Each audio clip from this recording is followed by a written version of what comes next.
ज्योति शर्मा जी एक साइकोलॉजिस्ट और साइकोथेरेपिस्ट है जो द्वारका दिल्ली से हैं।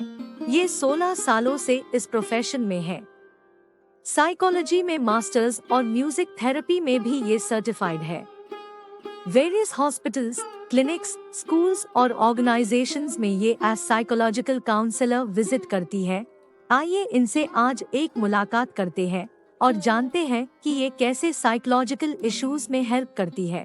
सबको मेरा नमस्कार। मैं my self doctor Anita Garg.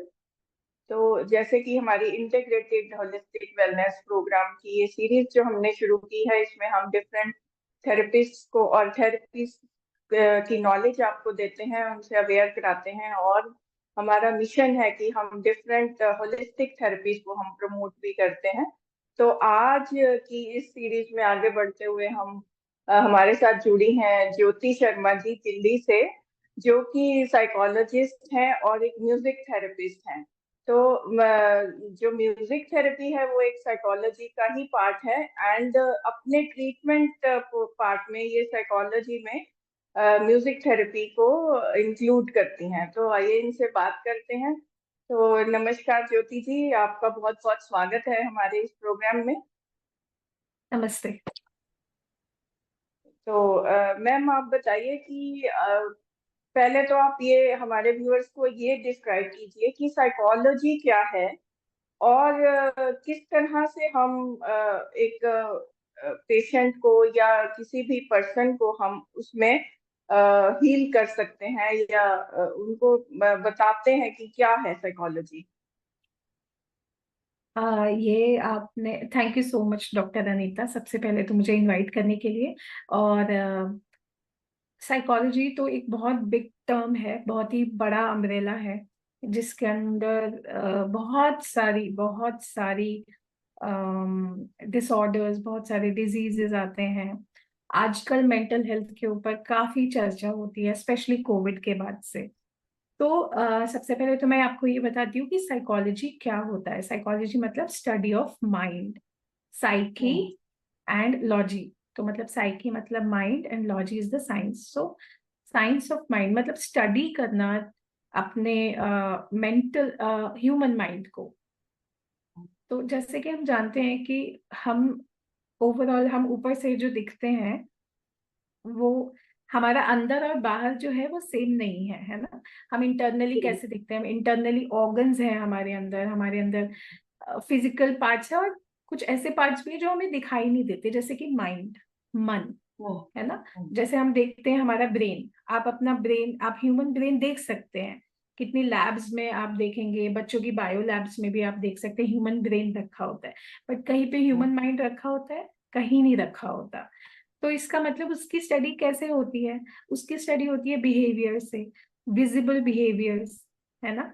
तो जो साइकोलॉजिस्ट होते हैं वो they are experienced professionals, they work, they study on human behaviour. तो हम आम तौर पे क्या सुनते हैं, सबसे आम बीमारियां जो हम मेंटल हेल्थ से रिलेटेड सुनते हैं वो क्या है? जैसे डिप्रेशन, एंजाइटी, है ना, या फिर ओसीडी। तो यही चीजें हम सुनते हैं आजकल। और एक्चुअल में तो बहुत ज्यादा है, इसलिए ये तो बहुत मतलब होता है ना, जो फर्स्ट लेयर है। तो सबसे ऊपर जो उठ के आ रही हैं बीमारियां वो ये दिखाई देती हैं, जैसे बाइपोलर है, ये बहुत आम दिखने लग गए हैं। लेकिन उसके अलावा भी बहुत सारे डिसऑर्डर्स होते हैं। अच्छा, इसमें बहुत इंपॉर्टेंट टर्म आती है डिसऑर्डर। डिसऑर्डर क्या होता है? एक आम इंसान को डिसऑर्डर के बारे में ज्यादा कुछ नहीं पता होता, लेकिन आम भाषा में मैं आपको समझा सकती हूँ कि डिसऑर्डर इज समथिंग जो आम तौर पे नहीं होता है। मतलब हम नॉर्मली, जैसे अगर मान लीजिए कि डिप्रेशन की बात करें, तो डिप्रेशन जो है उसके कुछ पर्टिकुलर सिम्टम्स हैं, कुछ निशानियां हैं, जिसके बेसिस पे हम बोलते हैं कि इस इंसान को डिप्रेशन है। उसमें भी 3 टाइप आते हैं, माइल्ड, मॉडरेट और सिवियर। ठीक है। तो ये कैसे क्लासिफाई होता है?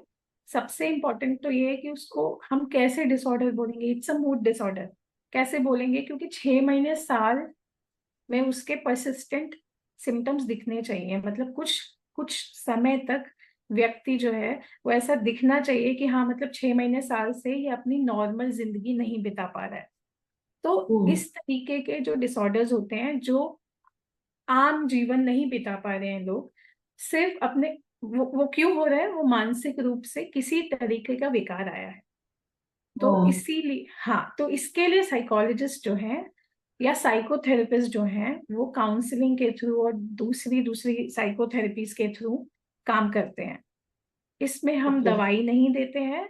एक इम्पॉर्टेंट डिफरेंशिएशन मैं बताना चाहूंगी, जो बेसिक चीज है लेकिन लोगों को नहीं पता होता है, साइकेट्रिस्ट और साइकोलॉजिस्ट में बहुत डिफरेंस है। साइकेट्रिस्ट जो होता है वो एक एमबीबीएस डॉक्टर होते हैं जो साइकेट्री में एमबीबीएस करते हैं, और साइकोलॉजिस्ट जो हैं वो डिग्रीज लेते हैं साइकोलॉजी में। तो जो साइकोथेरेपिस्ट है वो साइकोलॉजिस्ट बनते हैं। ठीक है मैम, ओके। तो ज्योति जी, आप बताइए कि डिफरेंट जो साइकोलॉजिकल थेरेपीज हैं या थ्योरीज हैं साइकोलॉजी में, तो वो कैसे एप्लीकेबल होती हैं डिफरेंट पेशेंट्स पे या डिफरेंट डिसऑर्डर्स पे? बहुत ही अच्छा और बहुत ही डीप क्वेश्चन आपने पूछा है डॉक्टर अनीता। साइकोलॉजी के बहुत सारे स्कूल्स हैं, बहुत सारे थ्योरीज हैं, और हाँ, उसी के बेसिस पे साइकोथेरेपीज बनी है। मैं साइकोथेरेपीज के बारे में आपको बताना चाहूंगी। साइकोथेरेपीज का मतलब है ऐसी थेरेपीज, जैसे अगर हम इस वर्ड को ब्रेक करें तो कैसे बोलेंगे, साइको मतलब माइंड से रिलेटेड, और थेरेपीज मतलब थेरेपी, कोई भी थेरेपी का मतलब होता है हीलिंग।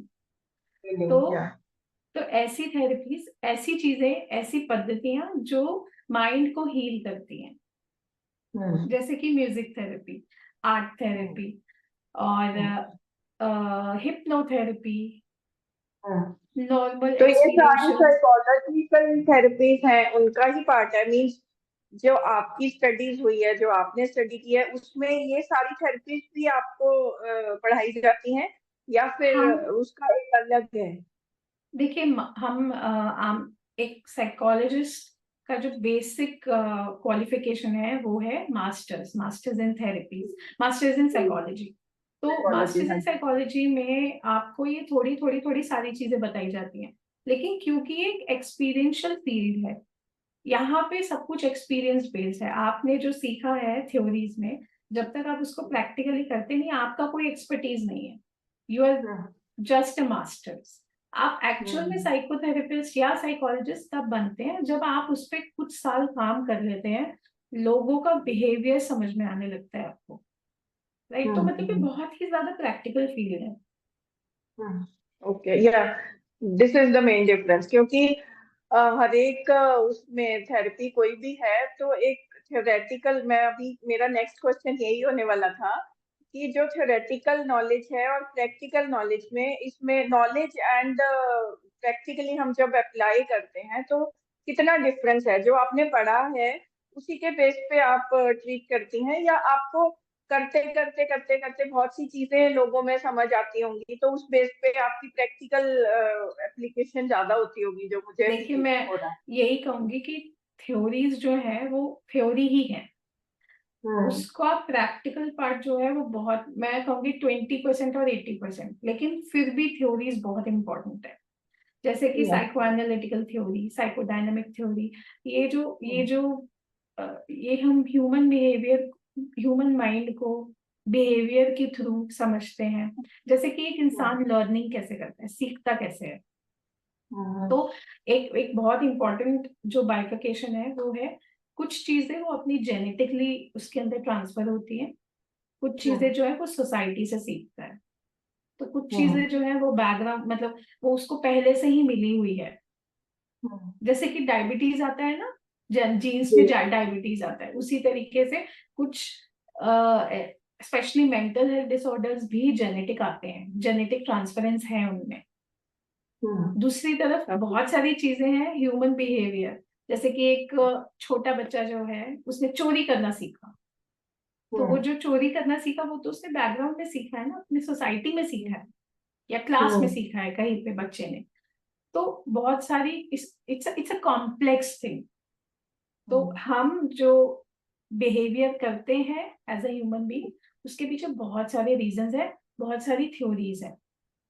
तो एक साइकोलॉजिस्ट जो है वो इन सब चीजों को लेके चलता है, ओके, उसी के बेसिस पे हमारा ट्रीटमेंट होता है। ठीक है। तो ज्योति जी, जैसे कि डिफरेंट कल्चरल बैकग्राउंड्स हैं, डिफरेंट एज ग्रुप्स हैं, डिफरेंट स्टेट ऑफ माइंड्स हैं सबकी, डिफरेंट इनका सबका पालन पोषण अलग सोसाइटी में अलग तरीके से हुआ है, तो इसमें कैसे डिफर करता है? एज अ साइकोलॉजिस्ट आपको क्या देखना पड़ता है, और ट्रीटमेंट पार्ट पे क्या डिफरेंस आता है?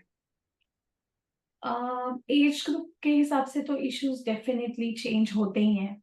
जैसे कि छोटे बच्चे जो हैं, जो क्लास में अभी स्कूल में ही पढ़ रहे हैं, उनके बिहेवियर इश्यूज बहुत आते हैं। बट वही बच्चे जब थोड़े से बड़े हो जाते हैं, 11th-12th में आ गए हैं, तो उनके इश्यूज जो है वो अडोलेसेंट रिलेटेड हो जाते हैं। अडोलेसेंस के इश्यूज थोड़े से अलग हो जाते हैं because they are moving towards adulthood. अभी वो बच्चे भी नहीं है, वो बड़े भी नहीं है, तो they have issues with, they have lot of curiosity, जिसके चलते they get, they want attention. Sometimes ऐसे इश्यूज आते हैं कि पेरेंट्स से अटेंशन ना मिलने की वजह से उनका कुछ अलग टाइप का बिहेवियर हो जाता है। We see lot of, adolescent they have self harm behavior, they have issues with, अगर एक टॉपिक, एकदम सेपरेट टॉपिक है और बहुत इंपॉर्टेंट टॉपिक है, सेक्स एजुकेशन, इसके ऊपर कोई बात नहीं होती, राइट? तो उसको लेके एडोलेसेंस में बहुत ज्यादा क्यूरियोसिटी है, एंड WHO ने बोला है कि अब तो एडोलेसेंट 10 इयर्स से स्टार्ट हो गया है। अर्ली प्यूबर्टी के केसेस बहुत ज्यादा है। तो ऐसे में साइकोलॉजिस्ट का स्कूल में बहुत बड़ा रोल है, जो साइकोलॉजिकल काउंसलर्स हैं। अपेरेंटली मुझे लगता है कि स्कूल्स में हम बच्चों को इतना टाइम नहीं दे पाते हैं because of lot of work they have, students के पास बहुत सारा काम है।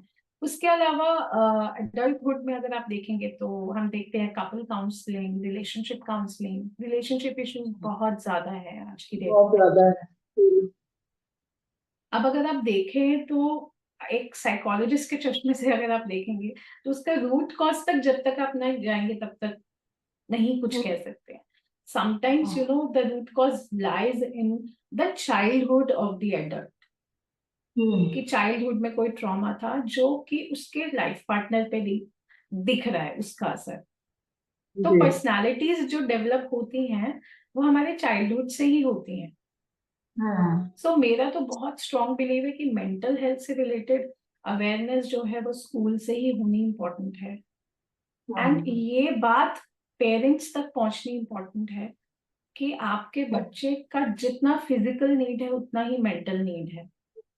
हालांकि these days parents are educated, वो बहुत अच्छे से बच्चे को सब कुछ दे रहे हैं, आजकल डांटना मारना भी कम कर दिया है, बट इतना काफी नहीं है। बच्चे का मेंटल हेल्थ से रिलेटेड और भी ज्यादा नीड है, क्योंकि यही बच्चे आगे चल के एडल्ट बनते हैं। एडल्ट जो है वो ओल्डर एडल्ट बनते हैं, तो बच्चा वहीं से, इंसान तो वहीं से अपने ट्रेड्स को कैरी कर रहा है। So we have to take care the mental health. सबसे पहले मेंटल हेल्थ आती है, उसके बाद सब कुछ आता है। जी। तो ज्योति जी, लास्ट में आप हमें बताइए कि म्यूजिक थेरेपी को आप कैसे इंड्यूस करती हैं अपने ट्रीटमेंट पार्ट में? ये बहुत क्यूरियोसिटी होगी हमारे व्यूअर्स को भी, क्योंकि म्यूजिक एक अलग पार्ट है। वैसे तो रूटीन में भी हम देखते हैं, अगर हम थोड़ा सैड हों या स्ट्रेस में हों तो हम रूटीन लाइफ में कोई गाना सुनने लग जाएं, या अगर हमें शौक है तो हम थोड़ा सा गुनगुनाने भी लग जाएं, तो हमारा मेंटल स्टेट बदल जाता है। लेकिन एज अ थेरेपी आप इसको कैसे इंड्यूस करती हैं अपने ट्रीटमेंट पार्ट में?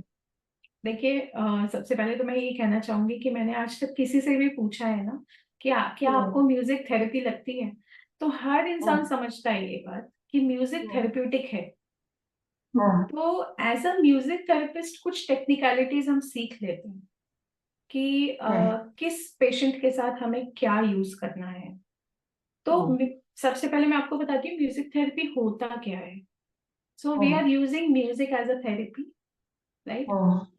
म्यूजिकल अंडरस्टैंडिंग हम सब ह्यूमन बींग्स की अलग अलग है। अब यहाँ भी वही चीज आ जाती है, किसने म्यूजिक को कैसे परसीव किया है, कैसे समझा है। ऐसी फैमिलीज भी होती हैं जहाँ पे शास्त्रीय संगीत चलता है। जैसे कि अगर हम बोले पंजाब में, तो पंजाब का लोकल विलेज में आप चले जाओ तो वो वहाँ का म्यूजिकल अंडरस्टैंडिंग क्या है कि पंजाबी म्यूजिक ही होता है, जो फोक म्यूजिक होता है ना। आज भी फोक म्यूजिक चलता है। आप जैसे मैं दिल्ली में हूँ, दिल्ली में आप देखेंगे मिक्स कल्चर है, तो म्यूजिक भी सबका मिक्स है। तो यहाँ पे यही चैलेंज होता है कि कोई भी पेशेंट आ रहा है ना, उसके बहुत ही डिफरेंट टेस्ट होते हैं म्यूजिक के। तो अगर कोई कोई साउथ इंडिया में है, कोई मान लीजिए कोई तमिलनाडु में है, कोई चेन्नई में है, तो वहां के म्यूजिक थेरेपिस्ट को मेजरली तमिल सॉन्ग्स आने इम्पोर्टेंट है, या फिर तमिल म्यूजिक के ऊपर या कार्नेटिक म्यूजिक का अवेयरनेस होना इम्पोर्टेंट है। अगर कोई मेट्रो सिटी में है, जैसे दिल्ली जैसी मेट्रो सिटी में, तो हमारा जो म्यूजिकल अंडरस्टैंडिंग है और जो म्यूजिक को लेके एक अवेयरनेस है, वो स्पेक्ट्रम बड़ा है, क्योंकि यहाँ पे हर टाइप के लोग रहते हैं। यहाँ साउथ से भी आ रहे हैं लोग, नॉर्थ से भी आ रहे हैं, हर जगह से आ रहे हैं, गुजराती भी हैं, राजस्थानी भी हैं।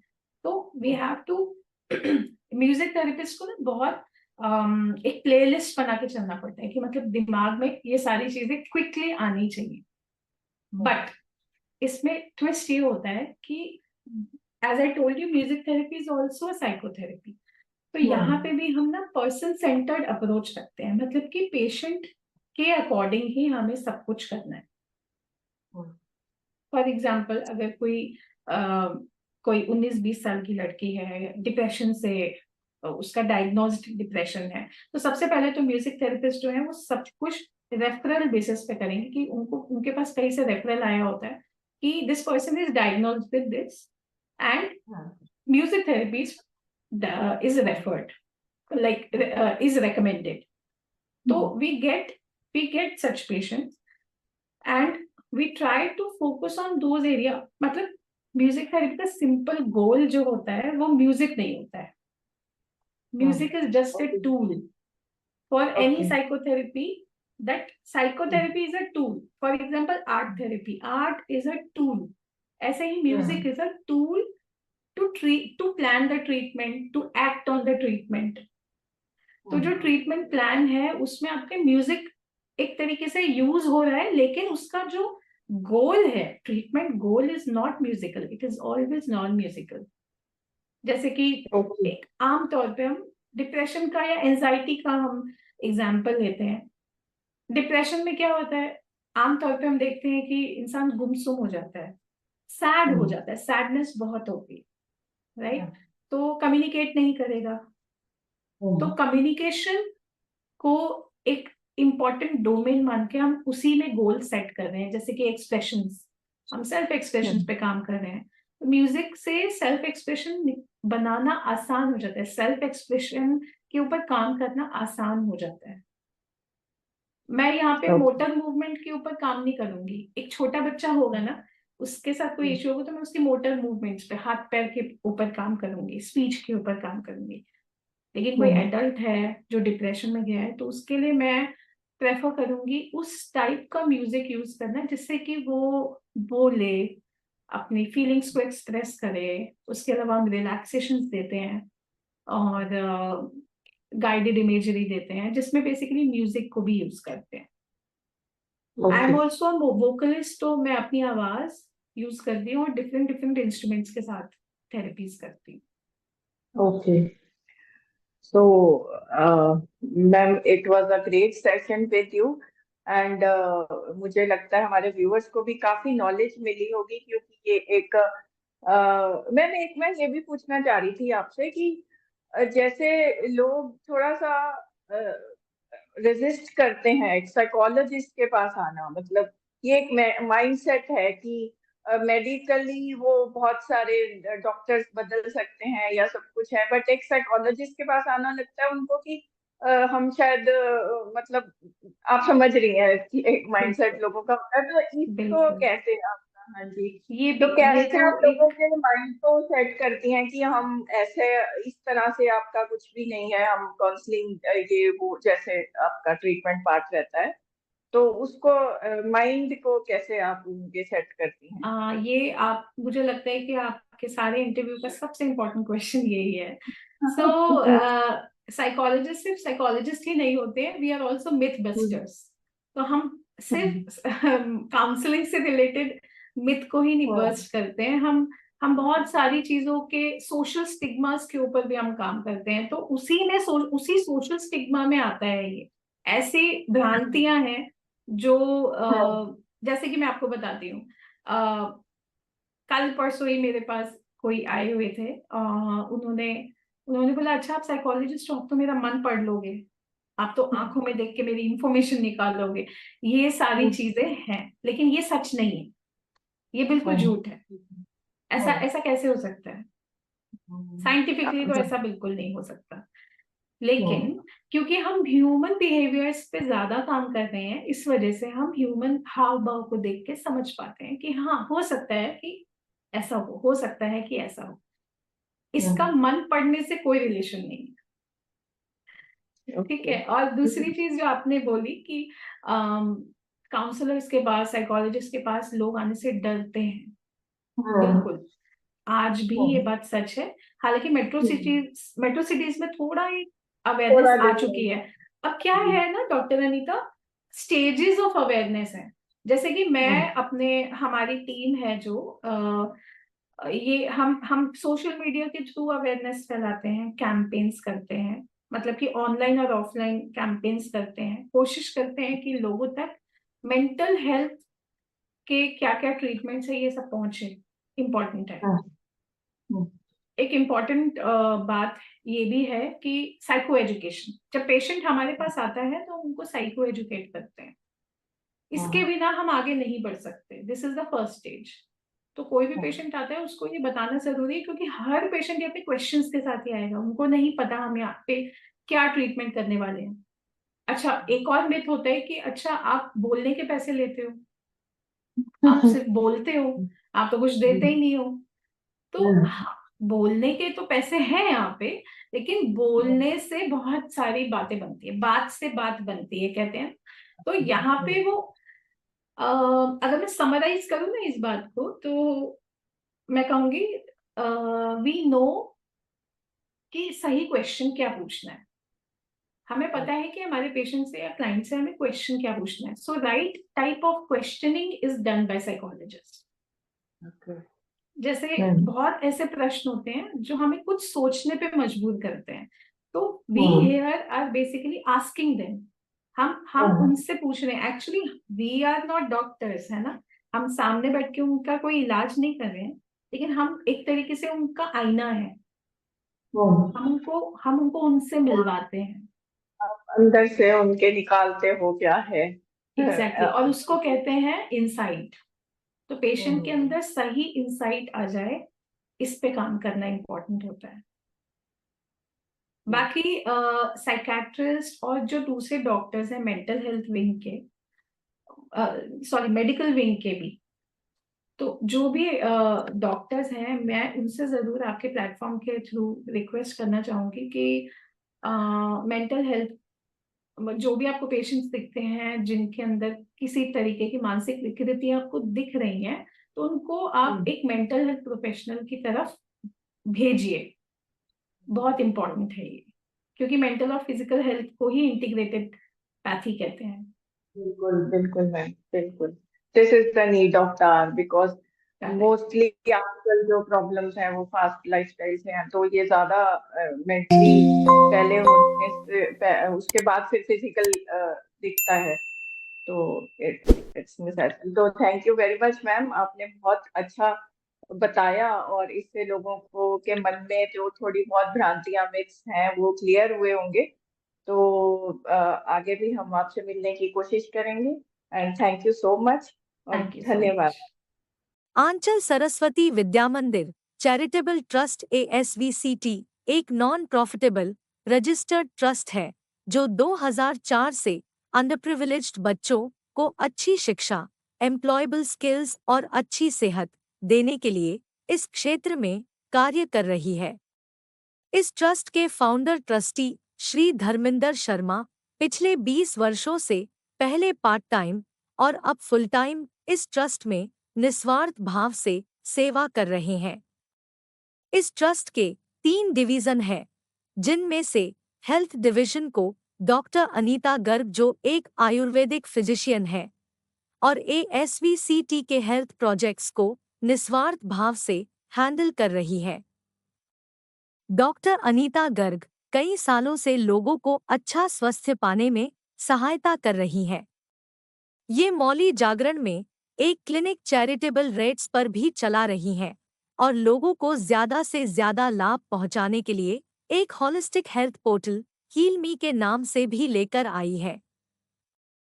इस पोर्टल पर होलिस्टिक हीलिंग थेरेपीज को प्रमोट किया जाता है और इनका मिशन है कि वेल नोन और लेजर नोन थेरेपीज को आम लोगों तक पहुंचाया जाए, जिससे लोग मेडिसिन के मिनिमम यूज या बिना मेडिसिन के भी इन थेरेपीज की मदद से अपने को हील कर सकते हैं। ASVCT के चैरिटेबल हेल्थ प्रोजेक्ट्स को हील मी पूरी तरह से सपोर्ट कर रहा है। इसी मिशन में ASVCT और हील मी ने एक हेल्थ सीरीज की शुरुआत की है, जिसमें आपको डिफरेंट होलिस्टिक हीलिंग थेरेपीज और उनके ऑथेंटिकेटेड, लर्नर्ड और एक्सपीरियंस्ड थेरेपिस्ट से इंट्रोड्यूस करवाएंगे। यह सभी थेरेपिस्ट अपनी थेरेपी की डिटेल्ड नॉलेज आपको देंगे और आप इन थेरेपीज को अच्छे से समझ सकेंगे। जरूरत पड़ने पर आप हील मी हेल्थ पोर्टल पर इन थेरेपिस्ट्स से कांटेक्ट भी कर पाएंगे।